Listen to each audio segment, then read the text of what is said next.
క్రీస్తునందు ప్రియమైన సహోదరి సహోదరులకు యేసుక్రీస్తు నామములో శుభములు. దేవుని యొక్క కృప మీకు కలుగునుగాక.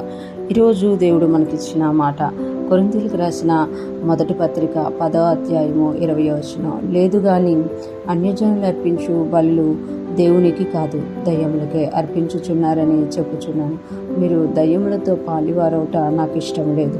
ఈ మాటలు పౌలు గారు కొరింథీ సంఘానికి తెలియజేస్తున్నట్లు మనం ఇక్కడ చూడగలం అన్నమాట. ఇక్కడ పౌలు గారు చెప్తున్నారు కదా, కొరింథీలు రాసిన కొన్ని ప్రశ్నలకు జవాబులు ఇస్తూ వాళ్ళు అడిగినది ఏంటి అని అంటే విగ్రహాలకు అర్పించిన దాన్ని మేము తినొచ్చా అని అడిగినట్టుగా మనము చూడగలం అన్నమాట. అప్పుడు పౌలు గారు చెప్తూ వస్తున్నారు కదా, అంటే ఏదైతే అర్పించబడుతుందో అది ఎవరికి అర్పించబడుతుందో వారిది అవుతుంది అనమాట. అందుకనే లేదు కానీ అంటున్నారు. అంటే ఏటి లేదు అనేది మనకు తెలియాలి అని అంటే 19వ వచనం చదవాలన్నమాట. కొరింథీయులకు రాసిన మొదటి పత్రిక 10వ అధ్యాయం 19వ వచనం. ఇక నేను చెప్పినదేమి విగ్రహార్పితంలో ఏమైనా ఉన్నదని నేను విగ్రహంలో ఏమైనా ఉన్నదని నేను చెప్పుదునా? లేదు కానీ అంటే ఏదైతే అంటే కొరింథీ సంఘంలో అన్యజనుల నుండి వారు బయటకు వచ్చిన వారు అనమాట.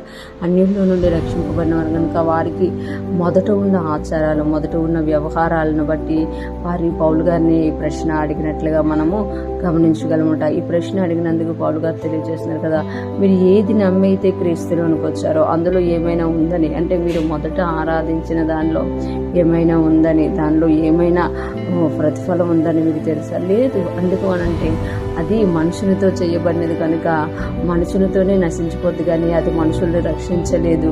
అలాగే దానికి అర్పించిన వాటి విషయంలో కూడా అది ఏదైతే వాళ్ళు అర్పిస్తున్నారో అది దయ్యములకే కానీ దేవునికి కాదు అని ఇక్కడ పౌలు గారు తెలియజేస్తున్నమాట. నిజానికి మనుషులతో చేయబడినది దేవుని శక్తి కాదు అని ఇక్కడ పౌలు గారు తెలియజేస్తున్నమాట. ఎందుకు అనంటే వారు ఇష్టపడి చేసుకుంటున్నారు. ఒక దుష్టుడు, ఒక దయ్యము ఒక వ్యక్తిని ప్రేరేపించి ఆ వ్యక్తి ద్వారా ఒక బొమ్మను ఒక విగ్రహాన్ని చేయించి ఆ దానిని వారు పూజించేటట్టు, బలులు అర్పించేటట్టు, దానికి దీక్షలు చేసేటట్టు అది వారిని ప్రేరేపించి గెలుస్తుంది. కానీ దానిలో ఏమీ లేదు అని అంటున్నారు అన్నమాట. లేదు కానీ అన్యజనులు అర్పించే బలులు దేవునికి కాదు అని చెప్తున్నారన్నమాట. అంటే వాళ్ళు సొంతంగా చేసుకున్న దానికి వాళ్ళు అర్పించుకుంటున్నారు కాబట్టి అది దేవునికి కాదు దయ్యములకే అర్పించుతున్నారు. నేను చెప్పుచున్నాను, మీరు దయ్యములతో పాలివారవటం నాకు ఇష్టం లేదు. అంటే ఏదైతే వాళ్ళు అర్పిస్తున్నారో అది దయ్యములకే కనుక మీరు దయ్యాలతో పాలువారవటం నాకు ఇష్టం లేదు అని పౌలు గారు కఠినంగా ఇక్కడ చెప్తున్నారు. అంటే ఈ సత్యాన్ని పౌలు గారు ఇక్కడ తెలియజేస్తున్నమాట. ఇక్కడ మనం చూసుకుంటే మనము ఏ బల్లలో పాలు పంచుకుంటున్నామో దానిలో మనం పాలివారం అవుతాం అన్నమాట. క్రీస్తు యొక్క శరీరాన్ని రక్తాన్ని త్రాగినప్పుడు క్రీస్తుతో పాలివారం అవుతున్నాం. అదే టైంలో వేరే వాటికి అర్పించినప్పుడు వాటిని మనం తిన్నప్పుడు వాటిలో పాలివారం అవుతున్నాం. మీరు అలాగ దయ్యాలతో పాలివారం అవడం నాకు ఇష్టం లేదు అని ఇక్కడ పౌలు గారు తెలియజేస్తున్నారు. ఈరోజు ఫ్రెష్ మనం వింటున్న ప్రతి ఒక్కరు జ్ఞాపకం చేసుకోవాలి, మనము దేనితో పాలివారం అవుతున్నాము అనేది మనము జ్ఞాపకం చేసుకోవాలి. కొన్నిసార్లు ఏం కాదులే అని కొంతమంది లైట్గా తీసుకుంటూ ఉంటారన్నమాట.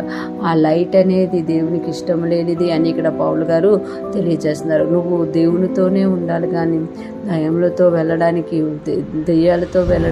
దయ్యాలతో పాలువారవడానికి నాకు ఇష్టం లేదు అని ఇక్కడ పౌలు గారు తెలియజేస్తున్నారు. ఈరోజు ఫ్రెష్ మనం వింటున్న ప్రతి ఒక్కరు కూడా మరొకసారి మనం ఈ విషయంలో దేవుడు జ్ఞాపకం చేస్తున్నాడు అన్నమాట.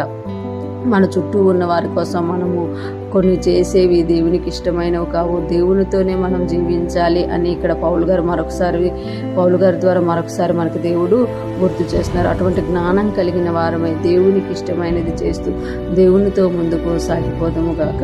ఆమేన్.